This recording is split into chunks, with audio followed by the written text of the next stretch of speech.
wouldn't do that. Now, what happens if that thing gives out? It'll last longer than I will unless this heat wave breaks. Well, you're in California. It's always sunny here. Yeah, well, it seems to me a world that can invent the girdle should be able to control a simple thing like the weather. Yeah, well, it should break soon. Hey, Martin. Uncle Martin? Looking at the weather, the temperature climbed to a record 98.2 at the Civic Center today. The humidity Uncle Martin? was an uncomfortable 40%. Uncle Martin, you're supposed to be out there helping me with the dishes, remember? It has failed to Weather materialize, forecast. which means that it'll be just as hot and humid for the next 5 days as it's been for the past 2 days. I won't last another 5 days, Tim. Your oxygen's so rich anyway, but with this humidity and heat, it's unbearable. Oh, I didn't know it was that bad. I've got to get my brain cells working again. Get some nice rarefied air. Maybe a drive through the mountains will help. Oh, I'm sorry, Uncle Martin, but I took the car down to have the valves ground. I won't even have it back till tomorrow. Well, then, a stroll on a high sidewalk, anything. Maybe I'll hop down to the Weather Bureau tomorrow and show them how to make snow. I'm sorry, Tim, but you can't use this for the dishes. You're not ready to solo yet.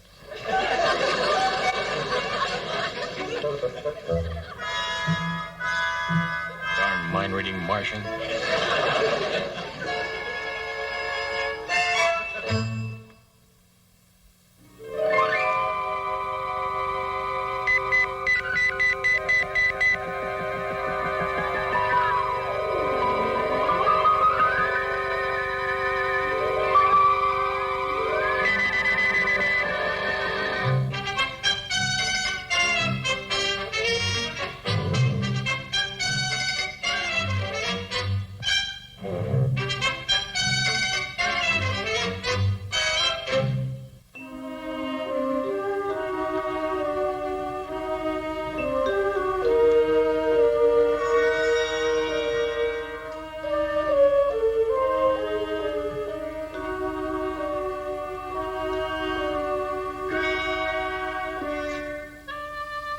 You'll have to move.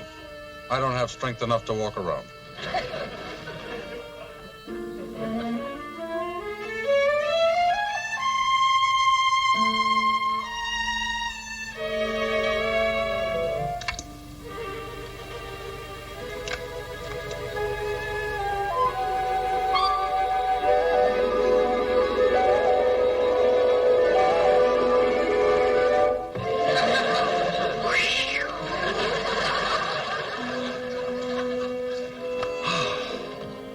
That's better.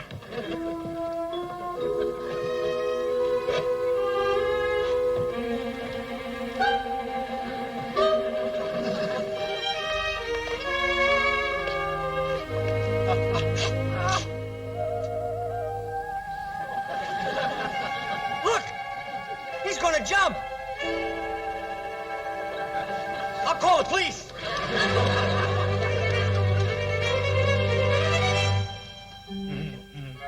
Yes,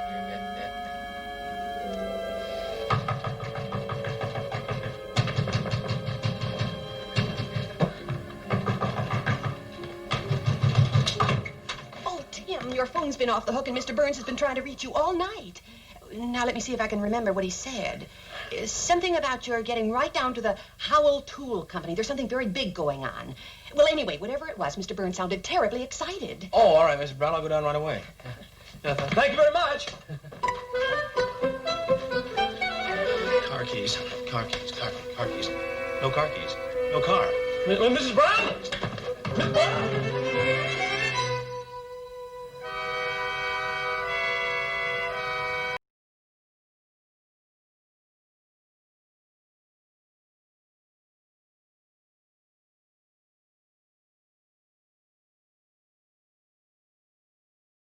Mrs. Brown! Miss Brown!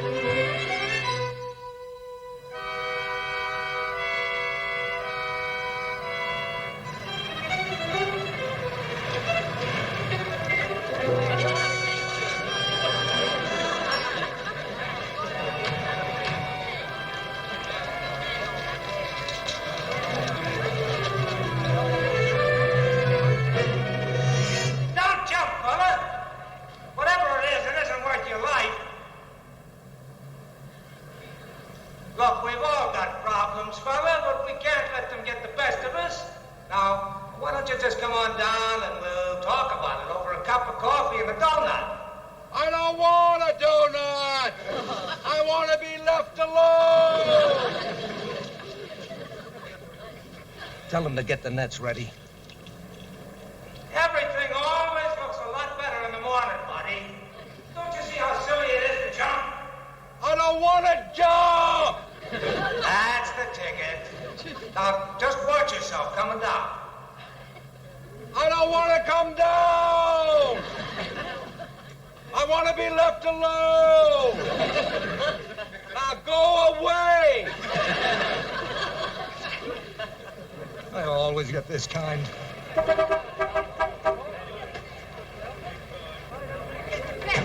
Yes, Los Angeles Sun. Let us through, please. Make way. We're coming through. Press. Mrs. Brown, look, I just wanted to borrow your car. You don't have to write the story for me. Oh, but I can supply the woman's touch. Press. Press. Go away. Go away. Oh, see, there's a man up there. Uncle Martin. Come on, get out of here. Pardon me, sir. My name is Tim O'Hara. I'm with the Los Angeles Sun. Now, would you mind if I went up there and spoke to him? I know him. What? I know him. You do, huh? Yeah. Well, I guess it won't hurt. But you better be careful, buddy. He's a real oddball. He'll jump. Jump.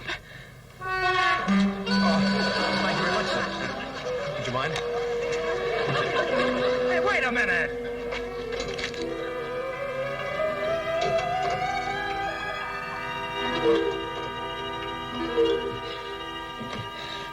Hold on, sir. Don't jump. I'm coming. I'm not going to jump. You know that, and I know that. But they don't. Anyway, I'm supposed to stop you.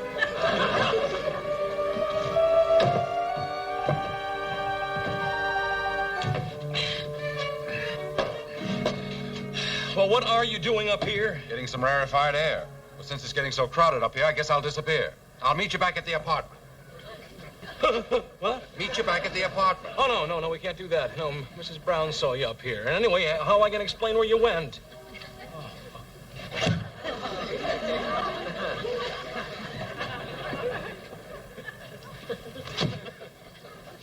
Wait a minute. You got to have some kind of a story. Don't worry. A cup of coffee and a donut, and the rescue squad will have done its duty.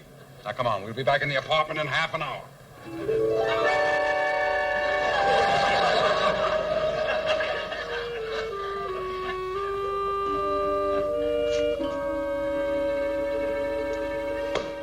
How long has it been? Oh, 22 minutes, Mrs. Brown. You know, it's the loneliness, Tim. That's what drove him up there. Oh, that poor man. I know how it is. You know what he needs? He needs brownies in the oven.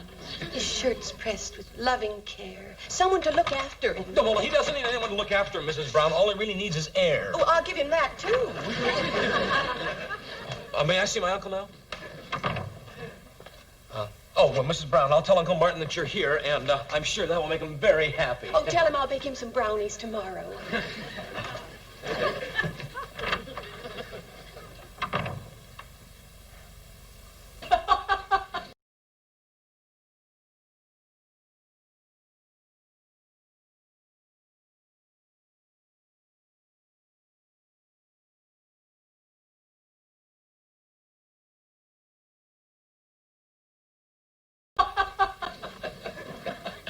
Not a word. I have been pinched, patted, poked, prodded, and pummeled. Oh, well, can you go now? Not until I've had my psychiatric examination. Well, now, come on. I've got to file my story. What am I going to write? Mr. Martin O'Hara, this reporter's uncle is rescued from the top of a water tower. They think he's crazy. Oh, I'm sorry, Tim. I didn't think anyone would see me. Well, what are you going to tell the psychiatrist? What he wants to hear. How are you going to know that? Tim. Oh, I see. You're going to read his mind and tell him exactly what he wants to hear you say to get out, huh? Good evening, gentlemen. I'm Dr. Barnett. Which one of you is Martin O'Hara? I am, Doctor. Well, if you would excuse us, please. Come right this way. Please sit down.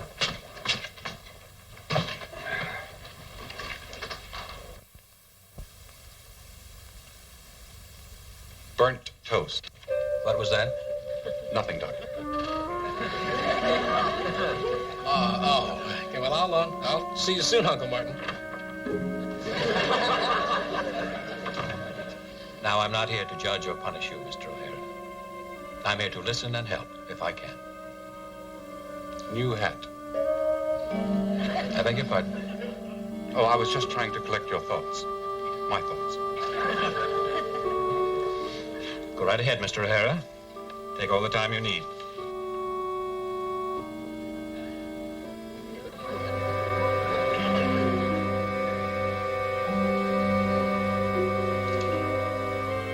Are you sure you're concentrating on my case, Doctor? Huh? Well, yes, of course. What else would I be thinking of? Now, just why were you on top of that water tower, Mr. O'Hara?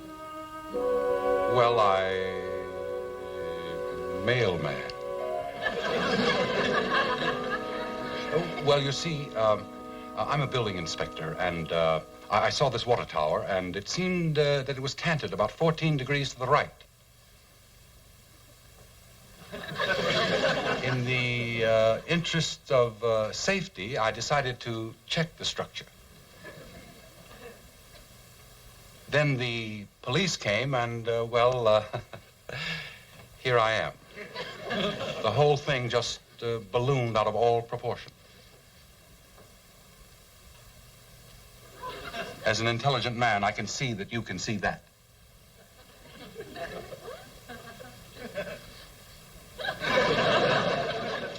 Well, I think we can help you, Mr. O'Hara. You seem to be suffering from a not uncommon ailment, a retreat from society, a deep, unfulfilled longing to escape from reality. In simple terms, Mr. O'Hara, you're probably suffering from an endogenous ego defense mechanism manifesting itself in obsessive compulsion mechanisms, creating a state of euphoria. It's all psychogenic. We should have a course of treatment worked out for you by tomorrow morning. How long will I have to stay here?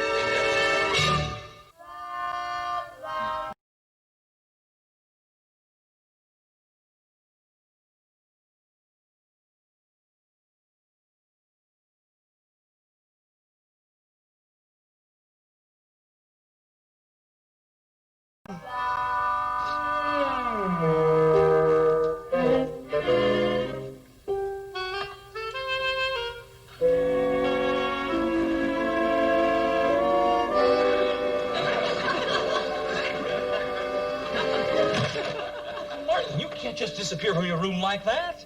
The nurse won't be coming back to get me for a couple of minutes yet. Well, what happened? I thought you were supposed to get yourself released. That's what I want to talk to you about. Dr. Barnett's turning into a very difficult case. Tim, you're as illogical and emotional as the rest of the human race. Tell me, what does burnt toast, new hat, mailman have to do with me on top of a water tower? Is that what you got out of his mind? Mm-hmm. Well, that doesn't make sense. Doesn't have to. Dr. Barnett's a human being. Well, look, I have a deadline in 1 hour. Now, Mr. Burns would like to know what's so difficult about a nut trying to commit suicide. Well, he'll be calling again in a minute. Be sure to give him my worst. I've got to go now. Nurse Smith is coming back to help me brush my teeth. I wish I could disappear like that for about a week.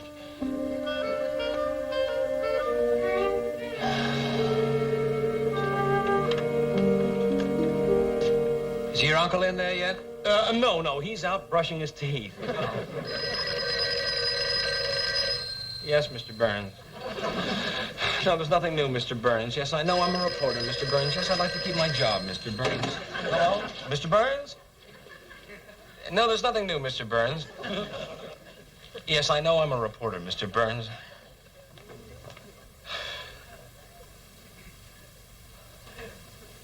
Yes, I'd like to keep my job, Mr. Burns. I hope it doesn't bother you, but I'm a pacer. I always think better on my feet. That's quite all right, Doctor. The clearer your thoughts, the better off I'll be.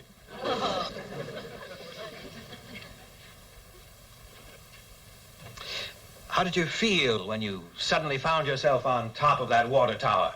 Were you elated, dejected, frightened, confident? Elated. Uh-huh. And does this feeling of elation always follow acts of wild abandon? And how long do they last? When they're over, are you defiant about what you did, or do you feel... Why don't you call your wife, Doctor, and apologize? It wasn't really her fault. It most certainly was. How did you know that I had a fight with my wife? It's written all over your face. Is it that obvious? I'm afraid so, Doctor. Well, we can't let that interfere with your treatment. We're not here to discuss my problems. Do you have problems, Doctor? Do I have problems? Everyone has problems. They never let you rest at parties, in the dentist chair, on picnics.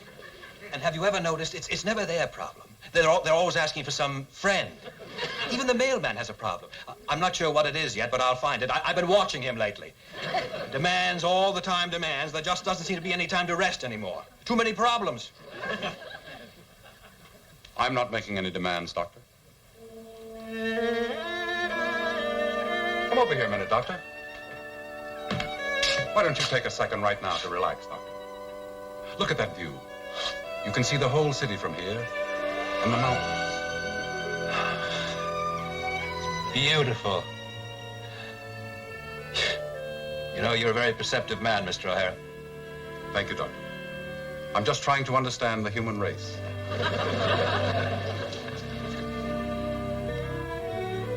Why don't you call your wife, Doctor?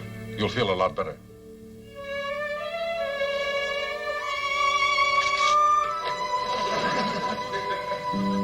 I can't do that. Why not? It's part of her problem.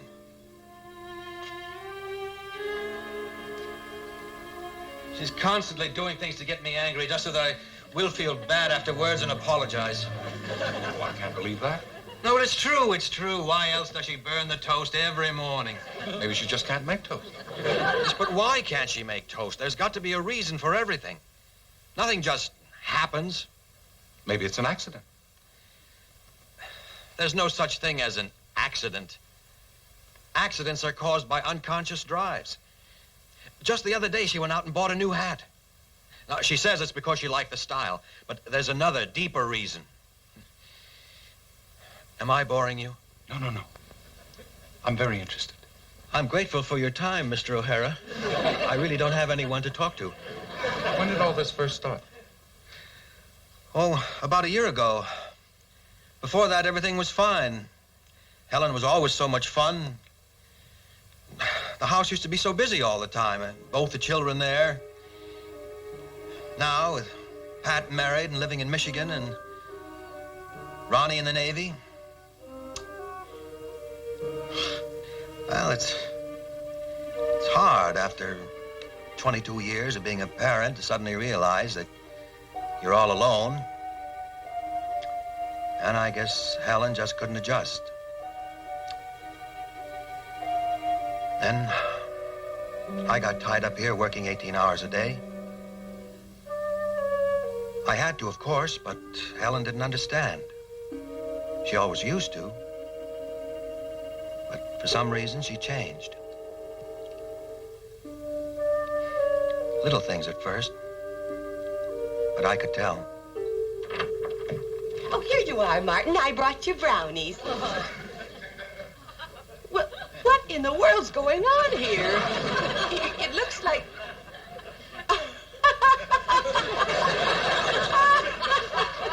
Oh, I beg your pardon. I'm ruined.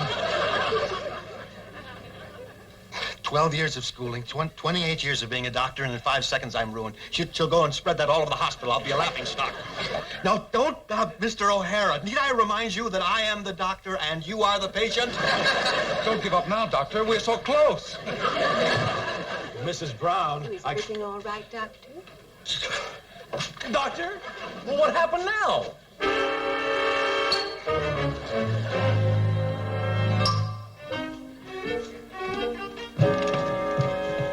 You know, you aren't unique, Martin. Loneliness is a disease that besets all of society.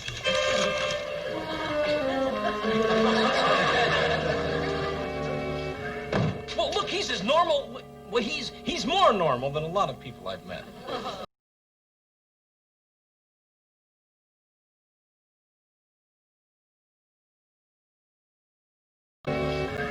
Well, look, he's as normal. Well, he's more normal than a lot of people I've met. I'll admit he's a very...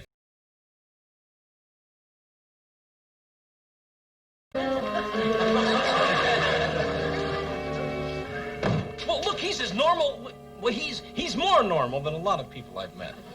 I'll admit he's a very perceptive man. In his way. Oh, he is. Yes, it's just as if he could read minds. Yes, exactly. Yes, that's exactly it. Yes, well, he affects a lot of people like that. You see, Uncle Martin's just an easy man to talk to, that's all. Oh, come on, Doctor. Give him another chance, will you? Just talk to him again, please. Well, it wasn't his fault that I lost my head.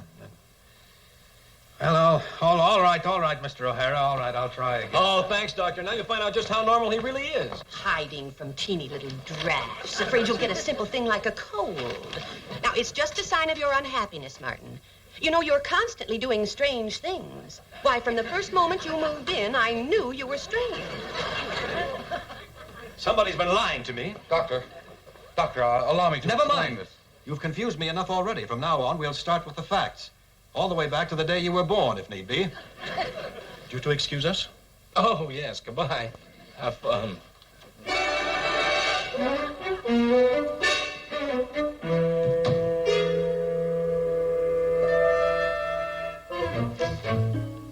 Shall we proceed? Doctor, I have a confession. I lied to you. I went up on that water tower because it was hot and I wanted some fresh air. Go on.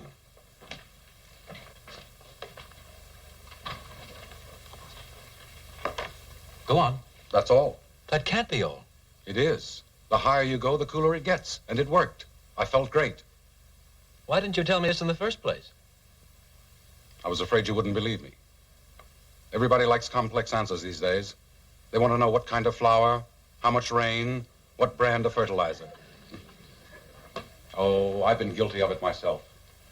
When I see a building, I check if the foundation is level, how the rivets are set, if the girders are strong. But whenever I do that, I miss something. What? The beauty of the building. I work too much from the inside. Beauty becomes nuts and bolts, hot rivets and cold steel. I can't accept a building for itself. I have to poke and probe, hunt and peck. Yes, I know. I've lost sight of the basic things. I can't see the building for the marble, the windows for the glass, the flour for the fertilizer. Go on. Why can't I smile at a building? Forget the fertilizer and look at the flour. Ignore the toast and see the new hat. What's wrong with me, Doctor? You're too wrapped up in your work. Exactly. Thank you, Doctor, for helping me. Thank you, Mr. O'Hara. You're not only normal, you're invaluable. And I'm going to use what you just told me as a basis for a paper on the American work psychosis.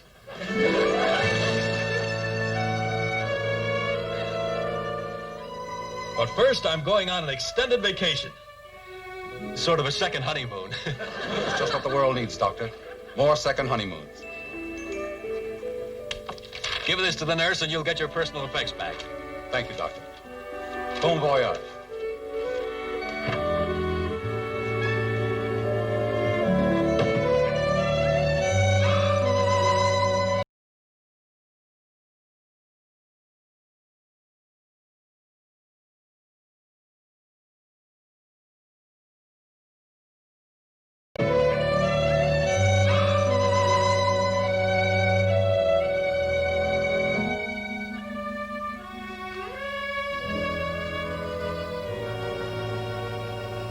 He did need help.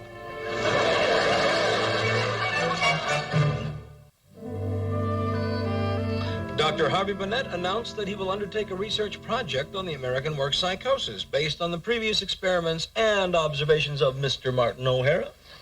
In an exclusive interview with this reporter, Dr. Burnett said, Please, no more brownies.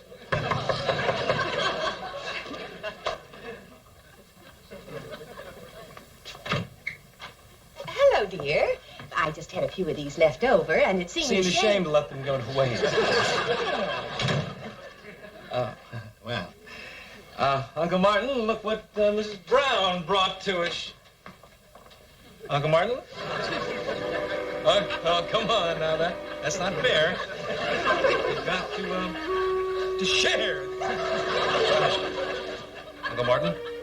Martin? Why, it's like he disappeared. He sure did. Well, he should be back soon. Here, Tim, have a brownie. It'll cheer you up. Thanks a lot.